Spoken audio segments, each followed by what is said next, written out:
Hey guys, I wanted to give a quick review on some eBay aquarium uh, stuff, I guess you could say. um, what I have set up, this is just a 30-gallon tank, and I purchased the eBay known canister filter called a Sunsun brand, one of the China-made canister filters.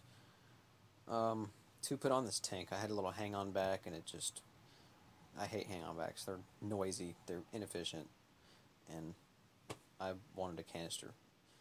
The only other canister filter experience I have is a few years back I had a Fluval 305 on a 30-gallon as well, and absolutely loved it. It was way too much filter for the tank, but the water stayed amazingly clear. So after I set this tank up, I figured I'm going to put a canister on it too. And it does. It works great. Quick look at the canister down here. It's kind of tucked away on the side. The hose is running up. And it's absolutely silent. I can honestly say that it is just as quiet, if not more quiet, than the Fluval was. And that's pretty astonishing for the price of the filter. I don't recall exactly what it was. I've been running this filter for probably 4 months right now, maybe. And on initial setup, I added some more biomaterial, the ceramic ring, or not rings, the what do you call those? Ceramic biomaterial. Let's just go with that. And I added some activated carbon as well, and some new pouches. All that it came with was, actually, I think it came with some activated carbon, and it came with the plastic bio ball things. Not really a big fan of those. I did put them in there. Basically, I have 3 levels. I bought some more filter media. There's 3 trays in this one. This one is the Sunsun HW-302 with 3 trays in it. I don't know. Yeah, it does give you a little diagram there. And I can't even remember which exactly is. I want to say the bottom is the first, and then it goes up from there. And the top one is your last filter media. In the bottom, I have my activated carbon. Oh, it actually tells you right there what it comes with. Ceramic rings, that's what it is. Bottom level, I have my activated carbon. The middle, I have my biomaterial, the ceramic rings. And in the top, I have a couple more filter pads that I purchased at a local fish store and cut to fit to act as basically water polishing media. And that's pretty much it. That was added to it. Actually, yeah, there's the bio balls. Those I tucked in the top to kind of act as a extra, maybe extra biomaterial, but as more or less filler. Why is this not focusing? But as you can see, it comes with absolutely everything you need, including, you see that in the diagram there, a surface skimmer, which I'll show you here in a little bit. Pretty useful, especially if you're running a planted tank, which tend to get the film on the surface of the water if you don't have some sort of agitation at the surface. Personally, I don't like aeration bubbles, or pumps for that matter. I just want water to move naturally from the pump. But anyways, back to it. There's the filter, like I said, quiet, small. It's tiny. Here, let's put my size 9.5 shoe up next to it to show you. It's not that big at all. I really need to wash my shoes. But it's small, compact, quiet, works great. Plenty of hose, more than enough hose. As you can see, I got some coiled up. This one here is the inlet, and I have it running back behind the tank, and it's coming way over here to the corner. Excuse the bag here. I just purchased some angelfish to put here in my tank, so they're acclimating. But there is the inlet there. I took some, what that basically is, wrapped around the surface skimmer there at the top as well as at the bottom intake, is basically a shower scrub body wash type thing that looks like a kind of net, and it's all bundled up, a poof or whatever you want to call it. And I just cut little pieces out, and what's holding it on is actually just rubber bands that I've gotten when buying fish that they tie the bags up with, and that's just holding on. That keeps, as you can see, there's a leaf stuck to it there. That keeps all that crap from getting sucked down in the tube, because once already I've had to, well, not once, more than once, I've had to pull that tube off just for the surface skimmer there and flush it out because it gets clogged up with leaves and everything. What? Why are you right in front of my camera? And it stops up and the surface skimmer stops working. So I put that over it, and I have not had an issue with that since. And that is more or less to keep shrimp from getting sucked to that thing. But it works really good. It's adjustable. The whole height is adjustable. This actually goes down further. I've got more things here that I just did not use. I only used half of the spray bar outlet. I'll show you that in a second. But it comes with 2 more extensions, so it can go a lot longer than that to fit a deeper tank. So,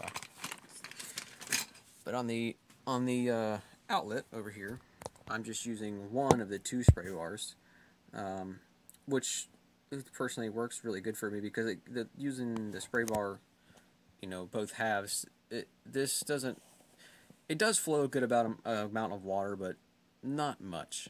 Comparing it, for instance, to the Fluval 305 I used to have, it's maybe a quarter of the flow rate that Fluval had, which honestly isn't too bad because I had to dial back that Fluval 305. I had to kind of limit it because it made so much current in that 30-gallon tank. It was ridiculous. The poor fish just couldn't cope. So this one, with using just a single length of the spray bar, works really good. Get a good flow rate. Well, it's not flowing very good right now because I got a giant bag in the way. But it gets a good circulation throughout the tank. It's basically pushing the water all the way across, straight over to the inlet side, and it's just circulating back around. And my heater's tucked over there too to kind of help when it gets into the circulation. It just pulls that warm water out and comes over. But it works really good. So yeah, so far the cheap, I think it was 50 or 40 or 60, I don't know. You know what, honestly, I don't remember, but the prices change on eBay all the time. So, but it's the Sunsun HW-302. And that's the first half of this little video, is for the filter. The second half is for this light up here. What this is, well, I can't even, I guess I just did go by the name on the listing. It is an, come on, focus, Odyssea? I don't know how you pronounce that. But it's a quad T5 output, or T5 bulb light. And I want to say it was about $70. Like I said, it's quad. It has 4 individual T5 bulbs. It's a 36. This one's a 36-incher. Pretty neat little thing. It's got one cooling fan up here that kicks on with the bulbs, and these 2 are just open, I think, just for more like airflow. And as you can see, let's see if I can lift this up without getting all crazy with it. Right now, I only have 2 of the bulbs lit. It does come with bulbs, which is nice. You don't have to go out and buy the old bulbs for it when you get it. But the reason I have only 2 bulbs lit is because, well, this is only a 30-gallon tank. I don't feel that and it's not salt water or anything, it's just fresh water, but I do run live plants in it, which right now is just wisteria and some other little things I forget the name of right now that don't require high light. So with the 4 bulb setup, this one that I particularly got has a built-in timer. Basically, you set the clock in it, and as you can see the little light there blinking where it says T5, there's 2 controls for, you can control 2 bulbs individually. Basically, you can control half the light individually. So basically my timer is set up to bring half the lights on in the morning around, I want to say 8:30 or so. And this is all programmable for this. You can set you can set the lights to turn on and turn off at a certain time. So I have half the lights coming on at about 8:30. Around noon, the other 2 lights kick on. So all four are on for roughly an hour or so in the middle of the day. After that hour is up, the first set of lights that came on shut off, so it's back to just half lights. And it does that for the rest of the afternoon until finally around 7:30, 8 o'clock or so. It may not even be that long. I think I turned the timer down some because I was getting horrible algae buildup because this thing puts out so much light. At the end of the day, all the lights, all the T5 shut off. And I don't know if you see this right here. Well, I guess you can. It's got an LED, a built-in, like a blue moonlight, whatever you call that, LED light, which also programmable by the timer. So at night, when the T5 shut off, the LEDs automatically kick on to give it that blue glow at night. So basically, and despite without using the timer, you can actually turn all these lights on and off individually. So that's half, that's full power. Go back to half and off, and the blue lights you can turn on, which are really neat. Let me see. I don't know just how well that's going to come out at night. My camera does not pick up night very well. Yeah, you can't really see it. It's got a good brightness to it, but it's not ridiculously bright. But let's bring our lights back on so we can look at something. Turn those LEDs back off. But for what it's worth, for what it costs, I'm really impressed with it. The only issue I have had so far with this light is those LED lights. For the first, well, actually it didn't happen right away. About a month after having it, for some reason the blue lights would at night randomly just start flickering. No clicks, like you can when you press the button to turn it on and off, you can actually hear it. You can hear it clicking on and off, like there's a relay or something tripping in there. That's not what was clicking. There was nothing clicking. There was no sound. The lights would just flicker and sometimes shut off completely. And a couple minutes later, they'd come back on and work fine again for the rest of the night. But here recently, I've had it. I bought the light and the filter at the same time. Here recently, for the past month and a half, 2 months maybe, it hasn't been doing it. It's been at night. It's been working perfectly fine, like it's supposed to. So I don't know what all that was about, but so far it's working fine. Besides that, but yeah, that's my little. I just wanted to give a quick run around. That's the eBay aquarium accessories, I guess you could call it.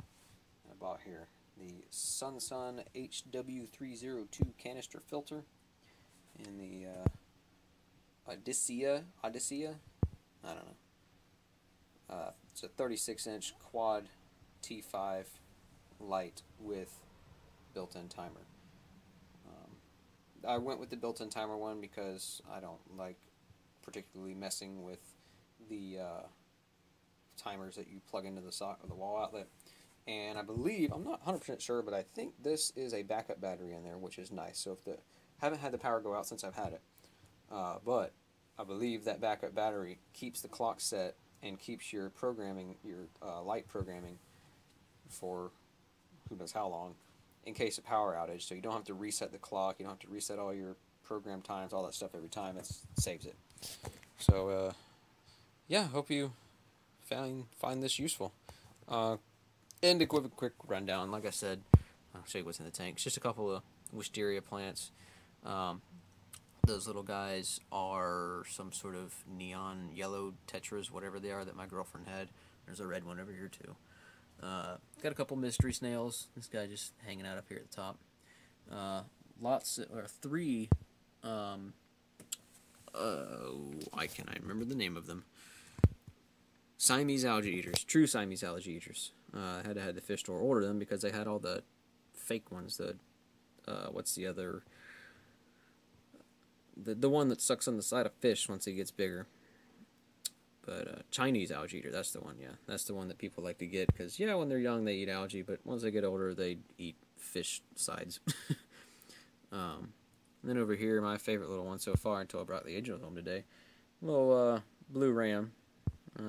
Very neat little personality on these guys. Great, despite being a cichlid, a great community fish. They're in no way, they don't have a mean bone in their body.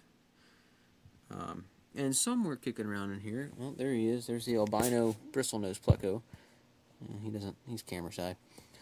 And there's another snail somewhere in here, which they probably won't show their face right now. There is a couple of small dojo loaches, I guess you can call them. There's one way back in there. It's not going to focus. You can't really see them anyways. But there's two of those guys in there. They're interesting little characters. And at the moment, there are, I think, two just ghost shrimp kicking around in here somewhere. Who knows where they're at. They're hard to spot anyways. But I'm having my local fish store order me a couple of red cherry shrimp. I had those in my last tank. Loved them. Those things reproduce on their own like crazy. And start off with 5 or 6. You'll have 20 in a few months' time. Assuming they have plenty of hiding places and this little guy here doesn't decide to eat the babies, because I know they will. But, or this guy, that little guy's a glutton. He's so fat. I don't know why he's so fat. He's not pregnant. He's been that way for like 6 months. But, or she's not, I guess you could say.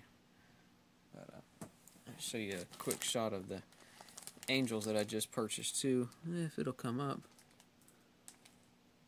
It's not going to come up very well, but there's 2 of them in there. Come on. Can't really see it because I had to double bag it because the guy at the store gave me a freaking leaky bag. But, yeah, there's a couple of angels in there. I've always wanted angels. I didn't have any. I've never had any in my last tank or anything, and I wanted some, so we'll see how they do in this one. Hopefully Fatty here doesn't try to nip its fins off, but I think it'll be alright. So, there we go.